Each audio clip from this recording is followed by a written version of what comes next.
રાજકોટ જસદણમાં નાસ્તાના પડીકા ખાતા પહેલા ચેતજો ગોકુલ કંપનીના ચવાણાના પેકેટમાંથી મરેલી ગરોળી નીકળ્યાનો દાવો છે। જસદણના આટકોટના સ્થાનિક ગ્રાહકે બજારમાંથી આ પેકેટ ખરીદ્યું।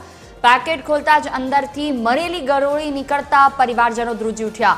લોકોના સ્વાસ્થ્ય સાથે ગંભીર ચેડા કરનાર કંપની સામે પણ સવાલ ઉઠ્યા છે। ગ્રાહકે બેદરકાર કંપનીના સંચાલકો સામે કડક પગલાં લેવા માટે માંગ કરી છે।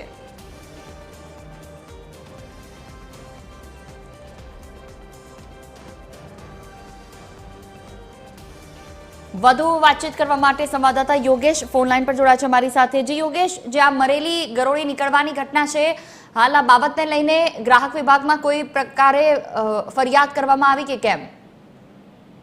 જોઈ જે રીતના ઘટના સામે આવી છે, આજે ગ્રાહકે જસદણની મેઇન બજારમાંથી નાસ્તા ખરીદ્યું હતું અને તે ઘરે જઈને ખોલતા જ તેની અંદરથી મૃત ગરોળી તેલની અંદર તળેલી ગરોળી મળી આવી હતી। આને લઈને ગ્રાહકમાં ખૂબ મોટો રોષ જોવા મળ્યો છે અને સાથે સાથે ગ્રાહક સુરક્ષામાં જઈ અને ફરિયાદ કરી અને કાયદેસરના પગલાં લેવાય તેવી તજવીજ તેમણે હાથ ધરેલી છે અને હાલ ગ્રાહક સુરક્ષામાં ફરિયાદ કરવા માટેની તજવીજ કરી રહ્યો છે। જી જોઈ, બિલકુલ, તમામ જાણકારી બદલ આભાર।